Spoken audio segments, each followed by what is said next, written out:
da comunidade cristã em Ribeirão Preto e também a cada uma das mulheres que está participando da edição 2020 da Conferência Cura. Para mim, é sempre uma alegria tão grande.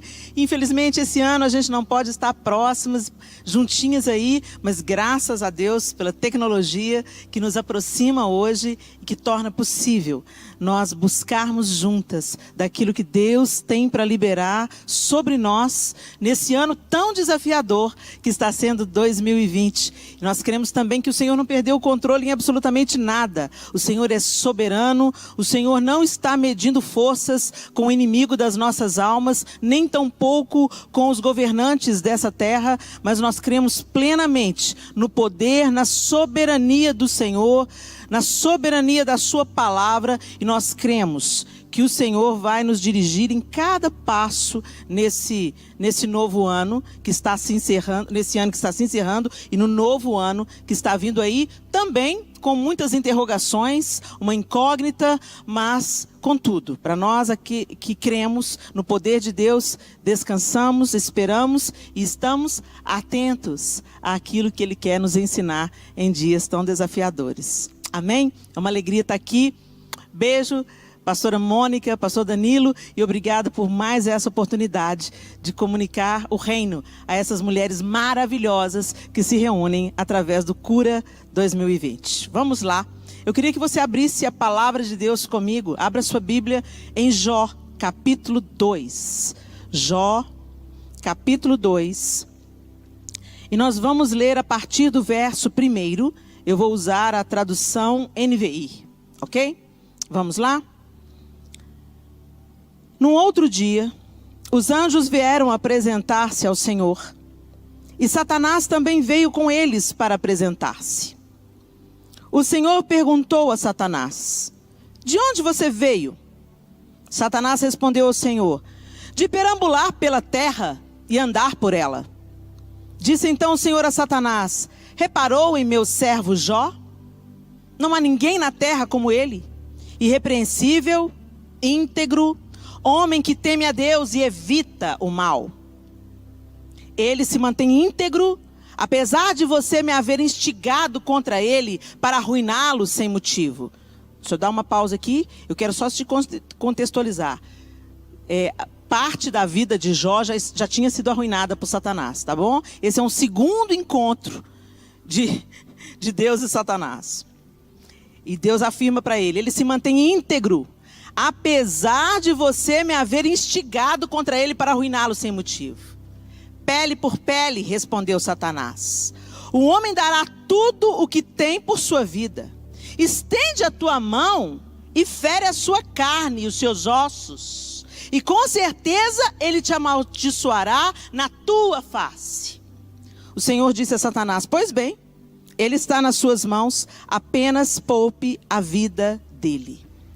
Saiu, pois, Satanás da presença do Senhor e afligiu Jó com feridas terríveis, da sola dos pés ao alto da cabeça. Então Jó apanhou um caco de louça e com ele se raspava, sentado entre as cinzas. Então sua mulher lhe disse: você ainda mantém a sua integridade? Amaldiçoe a Deus e morra. Ele respondeu: você fala como uma insensata. Aceitaremos o bem dado por Deus e não o mal? Em tudo isso, Jó não pecou com seus lábios. Eu quero ir com vocês também a uma outra tradução.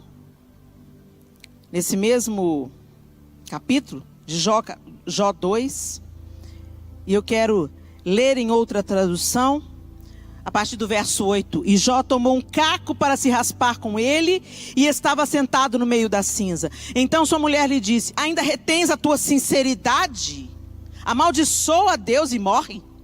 Porém ele lhe disse: como fala qualquer doida, falas tu. Receberemos o bem de Deus e não receberíamos o mal? Em tudo isso não pecou Jó com seus lábios. Eu quero trazer uma reflexão aqui, não sobre a vida de Jó. É tão interessante que a gente vê várias pregações sobre Jó, sobre a vida de Jó, sobre o sofrimento de Jó, sobre a dor de Jó. Na verdade, é fácil falar, né, da vida de Jó. Inimaginável é viver o que Jó viveu. Perder em um só dia todos os bens, todos os filhos e, por fim, toda a sua saúde.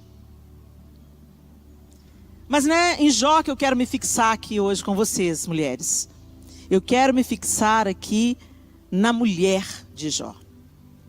A mulher de Jó, a Bíblia nem relata pra gente o nome dela. Não fala que nome ela tinha.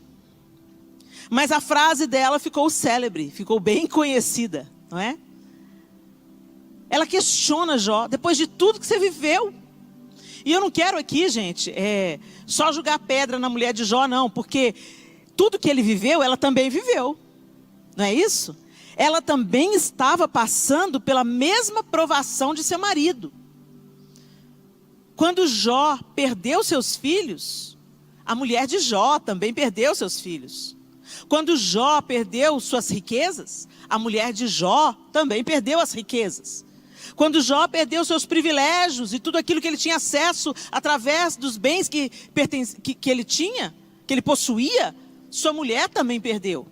A diferença aqui é que agora ele perdeu a saúde física, o vigor. Tinha ferida da sola do pé até o alto da cabeça, a ponto dele se raspar com um caco. Talvez aquelas feridas fossem extremamente desconfortáveis, coçassem.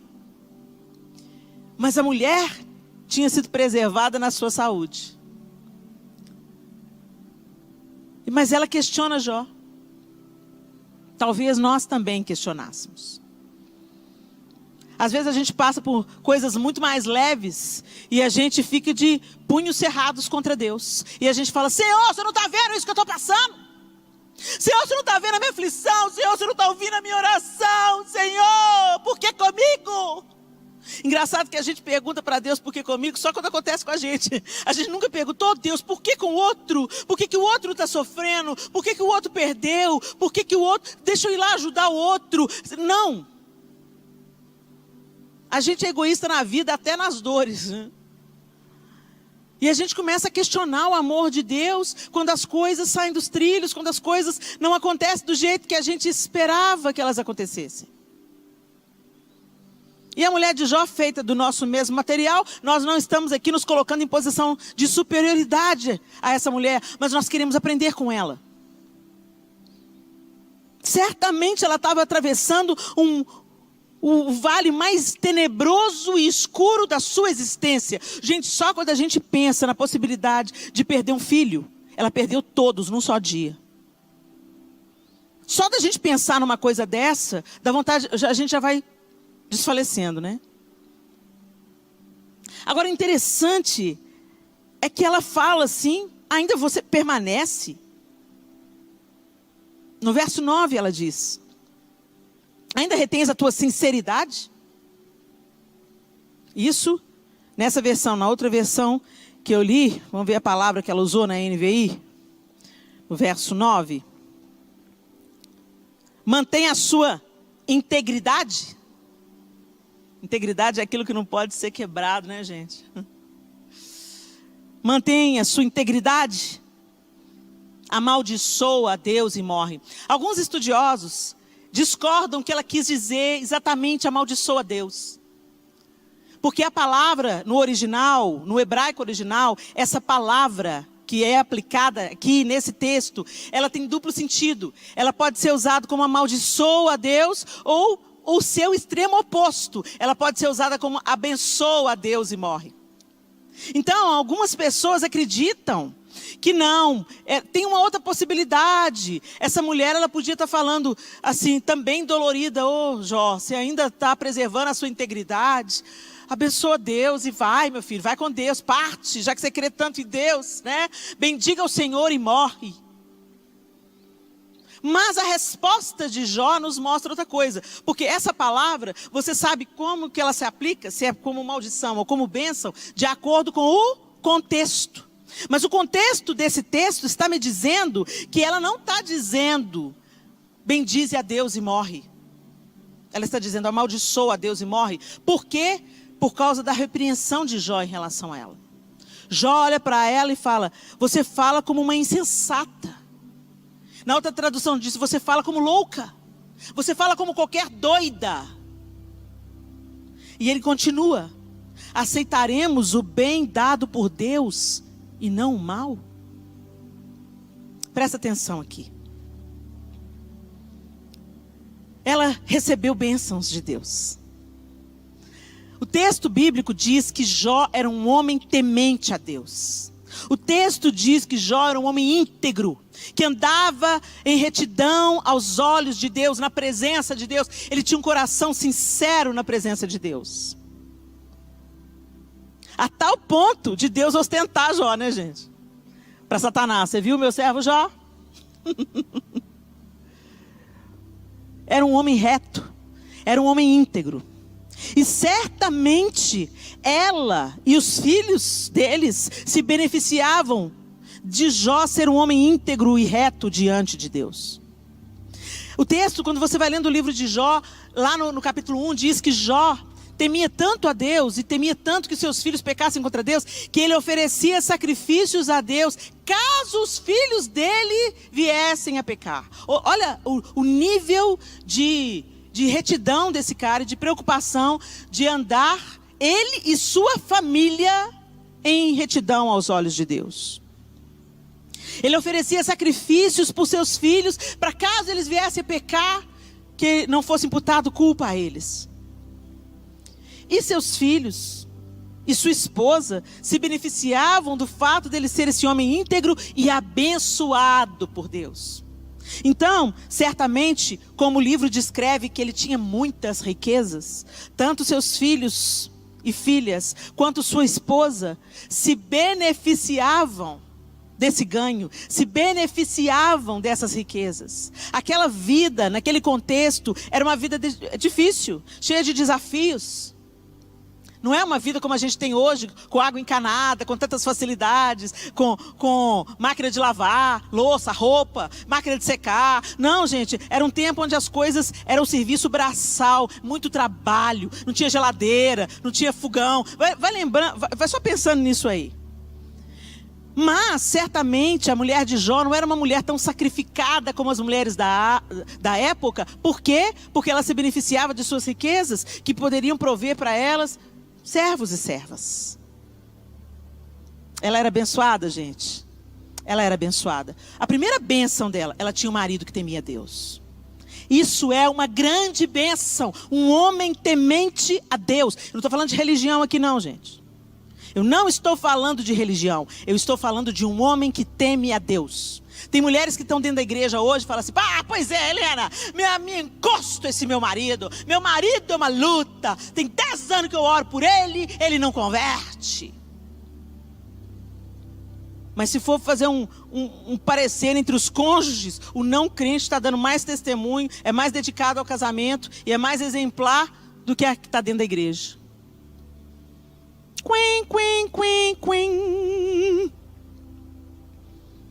Tem muitos homens que ainda não tiveram um encontro pessoal com o Senhor, mas recebem às vezes os reflexos de uma família estruturada e temente a Deus.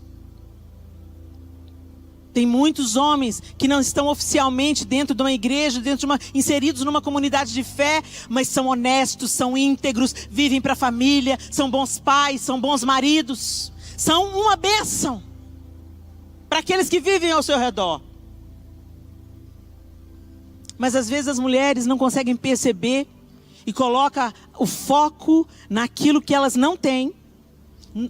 Mas meu marido não vai para a igreja comigo. Por quê? Você está preocupado com a salvação dele ou você está preocupado com o seu status? Muitas vezes nós começamos a reclamar das bênçãos que nós já temos. A mulher de Jó, a primeira bênção dela não era ser rica, não era ser mãe de filhos. A primeira bênção da mulher de Jó é ter um marido temente a Deus. Um marido íntegro diante de Deus. Isso significa que ele era um marido que a amava, que a protegia. Porque se é um homem íntegro diante de Deus, é um homem que obedece os padrões de Deus. Ou seja, não cobiça a mulher do outro, não vive em adultério, cuida da sua casa, cuida da sua esposa, a protege, a provê, não abusa dela. Então a primeira dádiva da mulher de Jó, ela tinha um marido segundo o coração de Deus. A segunda dádiva, ela teve filhos e filhas. Gente, quantas mulheres querem engravidar, querem ter o filho, querem ter a filha, querem exercer a maternidade, mas não conseguem. Mulheres que eu conheço, mulheres maravilhosas, extraordinárias, cristãs, mulheres devotadas a Deus, mulheres do altar, que clamam a Deus por uma gestação, clamam a Deus pelo menos por uma única experiência da maternidade. E às vezes nós temos 2, 3, 4 filhos, 6 filhos. E não nos damos conta das bênçãos que temos ao tê-los. Quantas mães só perceberam quando perderam? Perderam para as drogas, perderam para o crack, perderam para o pecado, ou perderam literalmente para a morte. Que o Senhor tenha compaixão de nós. Ter filhos é um grande privilégio, é uma honra, não é um fardo. Ela tinha filhos e filhas, no plural. Que grande bênção. Em terceiro lugar, a terceira bênção dessa mulher é que ela tinha acesso. Servos, servas, e o acesso que as riquezas materiais proporcionam. Certamente, ela tinha acesso a alguns confortos que as mulheres que não tinham condições não poderiam ter. Para resumir a história, a mulher de Jó era uma mulher abençoada. E aí acontece toda essa tragédia. A vida deu uma guinada. Gente, essa guinada que aconteceu com a mulher de Jó, todos nós estamos suscetíveis a ela. Qualquer um de nós, qualquer uma de nós que está assistindo essa mensagem agora, qualquer uma de nós, nós estamos no mundo. No mundo nós teremos aflições, qualquer uma de nós pode sofrer uma perda drástica. E o que nos salvará? O que vai nos sustentar de pé? O que sustentou Jó? O que sustentou a integridade de Jó? Gente, eu acho tão tremendo isso, porque no final do livro Jó diz assim: antes eu te conhecia de ouvir falar, mas hoje os meus olhos te contemplam. Uau! Se só de ouvir falar de Deus ele era mantido íntegro, imagina que upgrade que esse homem ganhou. Depois de passar por esse vale profundo que ele atravessou. E passou a conhecer a face de Deus. Jó enxergou a luta, o luto, a dor, a miséria, a falta de saúde como uma porta que ele atravessou para conhecer a face amorosa de Deus. E a gente fala de Jó e se comove, e parece uma história tão longe e distante da nossa realidade. Mas eu quero te dizer, eu conheço pessoas hoje que estão atravessando crises inimagináveis. Pessoas que também perderam filhos, pessoas que também vieram à falência, pessoas que estão definhando, lutando contra uma doença terminal, e elas estão glorificando e exaltando o nome do Senhor. Porque elas são boas? Não! Porque elas decidiram conhecer a Deus. Porque elas optaram pela intimidade com Deus. Como que nós estamos vivendo a nossa vida? Gente, eu sempre volto nessa tecla. Eu sempre volto nessa tecla porque eu percebo a gente às vezes tão distraídos. Eu percebo, sabe, as pessoas falando assim: não, Jesus tem que esperar eu casar primeiro para poder voltar. Não, Jesus tem que esperar eu ser mãe primeiro para depois voltar. Ou seja, essa vida aqui é que é boa, Essa vida aqui que me dá segurança, é o meu diploma, é o meu trabalho, é a minha carreira, é o meu ministério, é o meu casamento, são os meus filhos. Eu vou me realizar aqui nessa terra, aqui está a minha alegria, aqui está o meu propósito, aqui está o meu princípio, o meu meio e o meu fim. E isso é uma evidência de que nós estamos totalmente distraídos daquilo que Deus tem, daquilo que Deus quer. Só para te situar, qual que é a esperança cristã? Qual que é a esperança cristã? Você já parou para pensar nisso? Em que creem os cristãos?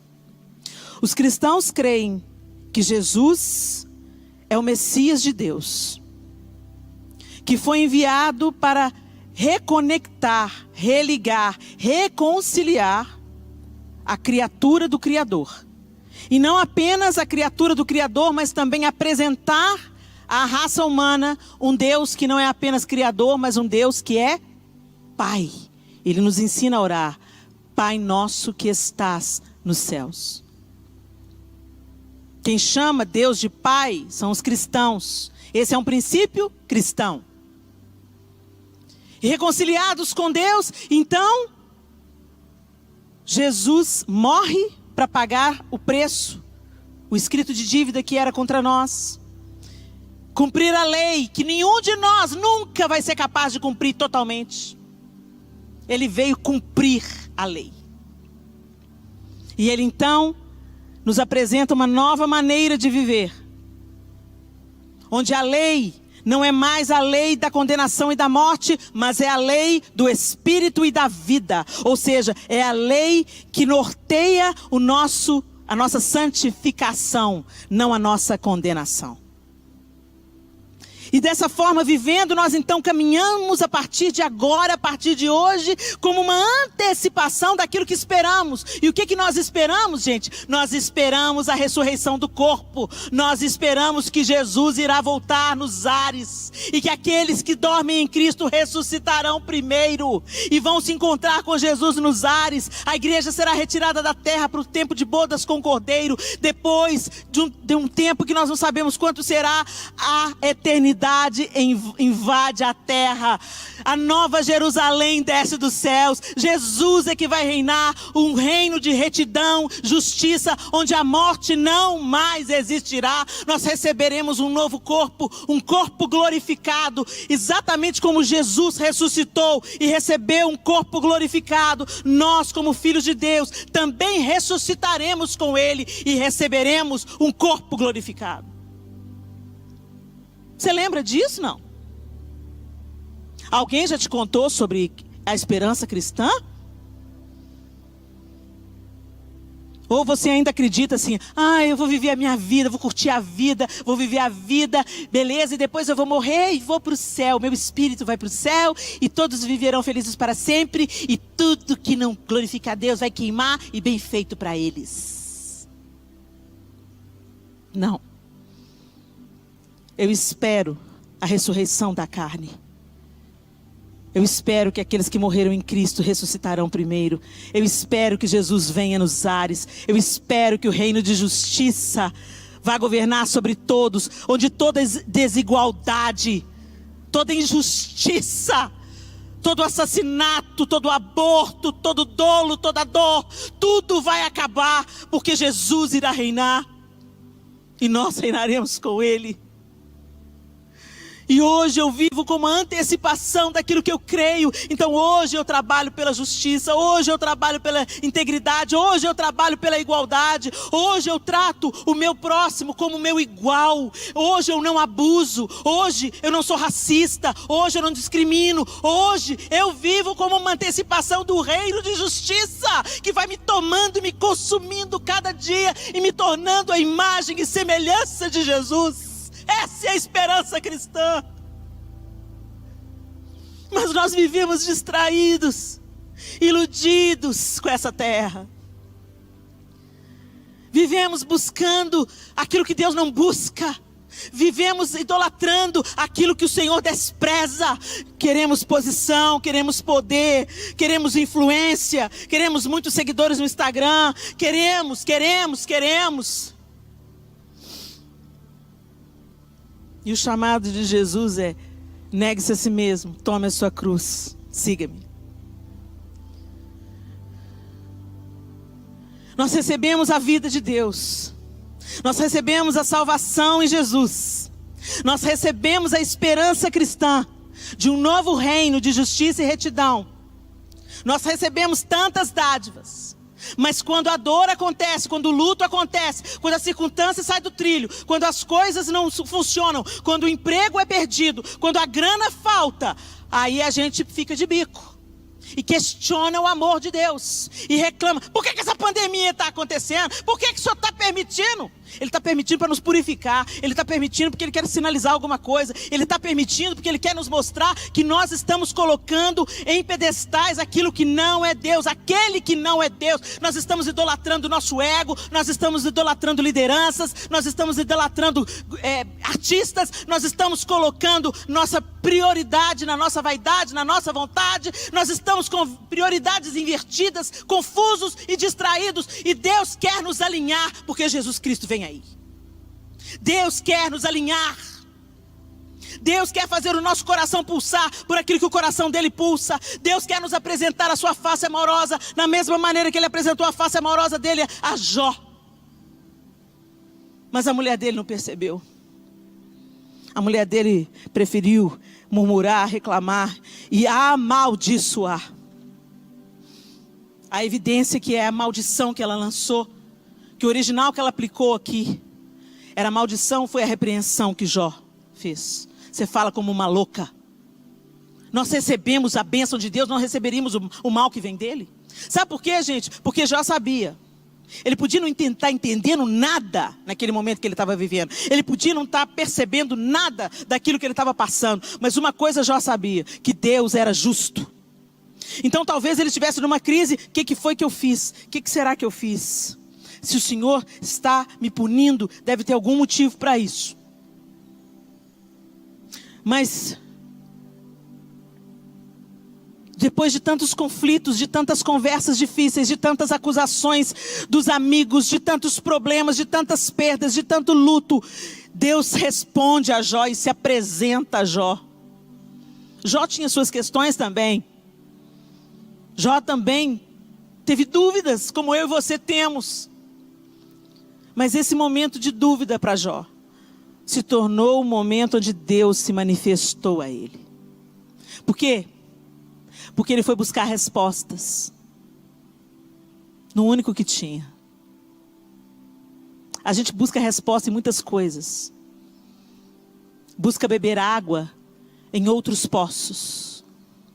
Busca saciar a nossa frustração em outras fontes. E é por isso que terminamos com a mulher de Jó. Sem entender, frustrada, dolorida, irritada, magoada, entristecida e com toda a razão, com todos os motivos. Só que por causa dos seus motivos, ela se afastou da única fonte da sua cura. Quando nós sofremos, gente, nós não temos que correr de Deus, nós temos que correr para Deus. Quando as coisas estão de ponta cabeça, é para Ele que a gente vai. Quando as coisas estão muito bem, é para Ele que a gente vai. Por isso que Jó fala: nós recebemos o bem de Deus, não vamos receber o mal. Se eu corri para Deus para agradecer pelo bem, se eu corri para Deus para oferecer sacrifícios agradáveis a Ele, para que Ele perdoasse os pecados dos meus filhos, eu também corro para Deus quando eu não tenho respostas para as minhas perguntas. É para Deus que eu corro. Nós estamos fugindo de Deus no momento que nós mais precisamos dEle. Cavamos para nós cisternas rotas, buscamos alívio. E é isso que nós temos, alívio. Nós só conseguimos alívio. Alívio no pecado, alívio na bebida, alívio na falação, alívio na fofoca. A gente acha um tanto de paliativo, um tanto de alívio. alívio no entretenimento, alívio no cinema, alívio na viagem, alívio, alívio, alívio, alívio, mas a dor volta. Alívio não é cura. Vinde, voltemos ao Senhor, pois Ele nos despedaçou e nos sarará.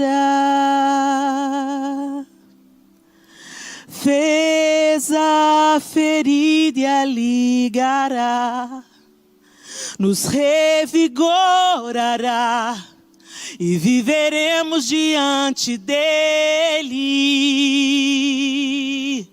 Há um bálsamo em Gileade, a unção em Gileade vem sobre ti para curar.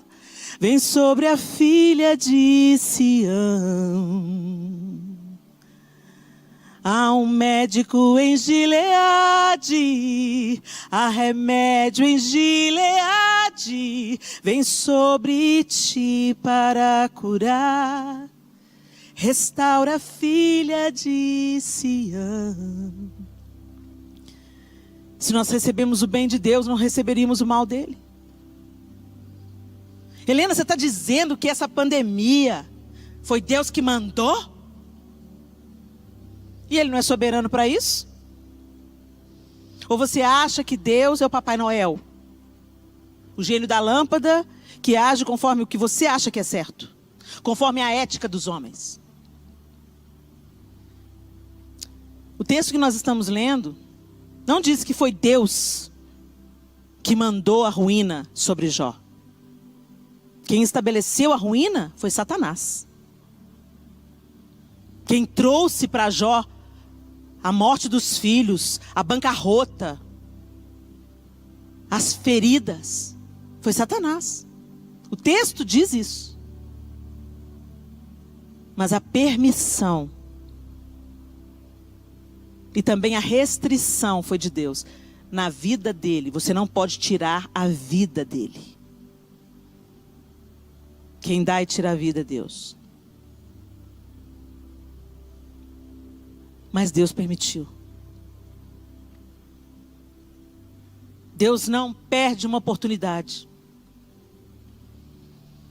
E se nós estamos atravessando o que nós estamos atravessando, seja coletivamente, seja individualmente, tem um propósito de Deus. Porque todas as coisas cooperam conjuntamente para o bem daqueles que amam a Deus, daqueles que são chamados segundo o seu propósito. Romanos 8, 28. A palavra de Deus continua valendo. A palavra de Deus continua sendo mais cortante que espada de dois gumes. E se estamos atravessando a dor individual ou o problema coletivo, Deus está nos empurrando para um lugar mais espaçoso. Deus quer usar essas dores de contração para fazer algo novo nascer. Nascer uma nova igreja. Nascer uma nova igreja como nasceu um novo Jó. Que ao final da sua dor disse: antes eu te conhecia de ouvir falar, mas agora eu te vejo, eu te conheço mais intimamente. Como é que você vai chegar do outro lado? Será que você e eu seremos como a mulher de Jó? Ah, larga isso para lá, chuta isso para lá, vai viver sua vida, vai curtir a vida. Larga esse negócio de igreja para lá, larga esse negócio de servir Deus para lá. Deus não responde a sua oração. Deus não faz o que você quer. Que evangelho é esse? Você só sofre desde o dia que você aceitou Jesus, só sofrimento. Amaldiçoa esse seu Deus. E morre, né, gente? Porque o que o mundo está chamando de vida e fora hoje, viver a vida, curtir a vida, é caminho de morte. Como a palavra de Deus diz, há caminhos que ao homem parecem ser bons, mas no final são caminhos de morte. A palavra é o nosso farol. Voltemos ao Senhor. Vinde, voltemos ao Senhor. Pois Ele nos despedaçou e Ele nos sarará. Não se afaste da única fonte de vigor, de vida, de recomeço que é o Senhor. Aquela mulher foi vencida pela sua dor, sucumbiu. Mas Jó, você está falando como uma insensata. Nós recebemos o bem de Deus, não receberíamos o mal? A gente quer só o colo de Deus, mas não quer a vara? A gente quer só o amor de Deus, mas não quer a correção e o ensino? A gente quer só um pai que diz sim, mas não quer um pai que diz não e dá limite por nos amar, justamente por nos amar? Deus é o pacote completo. A vida flui dele. E ele já provou o seu amor. Um amor gracioso, um amor que nós não merecemos. Um amor que nós não podemos fazer nada para merecer. Um amor que nós não poderíamos conquistar. Um amor que é nos oferecido gratuitamente. Através do sacrifício de Jesus que nos reconciliou com o Pai. Em nome de Jesus. Não fuja da sua única possibilidade de cura. Ah, mas a igreja está com muito problema. Sempre teve, querido. E quanto mais o tempo passa, piora. Sabe por quê? Porque o homem que não se ajunta com Deus se divorcia dele. O homem que não está se santificando mais, a mulher que não está se santificando mais, está se sujando mais. Nós estamos vivendo esses dias. Então não espere que a instituição igreja, onde joio e trigo convivem juntos, onde ovelhas e bodes convivem juntos, onde pessoas que são nascidas de novo e pessoas que são simpáticas ao evangelho convivem juntos. Não espere perfeição da instituição. Mas eu quero te dizer, a igreja está se aperfeiçoando, a igreja está se adornando, a igreja está se embelezando para as bodas, e você sente o cheiro da igreja onde ela passa, onde a viúva é acolhida, onde o órfão e o necessitado são sarados, mas não esperando promoção, não esperando a missão integral, que acaba se baseando na mesma vaidade do ser humano, de se achar justo nas suas próprias pernas e capacidades. Mas a missão dependente, aquele que ama porque foi amado, aquele que acolhe porque foi acolhido, e não espera nada que os outros façam, ele vai e faz. Quem está cheio de amor de Deus, está derramando amor de Deus aí. E está influenciando outros pelo exemplo, mais do que pelas palavras. Eu andava muito frustrada, sabe, gente? Porque eu esperava que alguém tomasse uma decisão, eu esperava que fulano, que tem muita influência, fizesse tal coisa, eu esperava que a igreja se movimentasse para a gente resgatar crianças, eu esperava que fulano e ciclano adotassem, eu esperava, até que o Espírito Santo me confrontou e falou assim: espere em mim e faça você o que tem que fazer. É como se Jesus estivesse voltando lá na praia com Pedro. Oh Deus, e quanto a João? Oh Jesus, e quanto a João? Que te importa? Quanto a ti, segue-me. Nós estamos muito preocupados com a obra de Deus na vida do outro. Deixa Ele fazer a obra na sua vida. E seja por aí uma fonte a jorrar para a vida eterna. Quando nós bebemos da fonte que é o Senhor, uma fonte a jorrar para a vida eterna começa a pipocar de nós. E a gente não está medindo a vida do outro. A gente está cumprindo o que Deus mandou a gente cumprir. Bora lá! Seremos aperfeiçoados.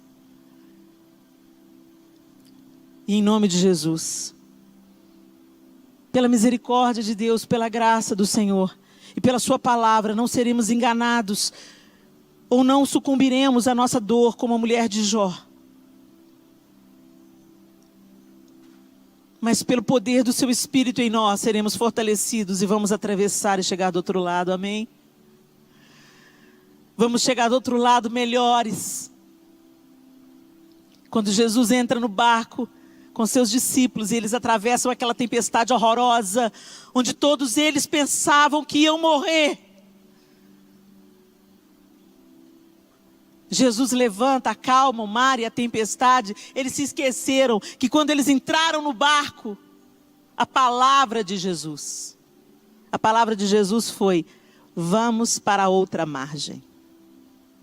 Se Jesus falou que nós vamos chegar na outra margem, nós vamos chegar na outra margem. Se Jesus falou que nós vamos ressuscitar com Ele, nós vamos ressuscitar com Ele. Se Jesus falou que Ele vai voltar, Ele vai voltar. Se Jesus falou que os mortos em Cristo ressuscitarão primeiro, os mortos em Cristo ressuscitarão primeiro. Se Jesus falou que a Nova Jerusalém, se a palavra de Deus diz que a Nova Jerusalém vai descer do céu e um novo governo será estabelecido na terra, um novo governo será estabelecido na terra. Vai ter deserto, vai ter tempestade, vai ter desesperança, vai ter muita coisa errada rolando no meio do caminho, mas nós vamos chegar na outra margem em nome de Jesus. E como Jó, em nome de Jesus, Senhor, nós vamos proclamar: antes eu te conhecia de ouvir falar, mas agora os meus olhos te veem. Traga à sua memória, minha irmã, aquilo que pode te dar esperança. Lembre-se dos dias que o Senhor te sustentou. Lembre-se da benevolência do Senhor. Lembre-se dos dias que Ele satisfez seus sonhos. Que os seus olhos sejam abertos para você enxergar as dádivas que a mulher de Jó não conseguiu enxergar na hora da sua dor.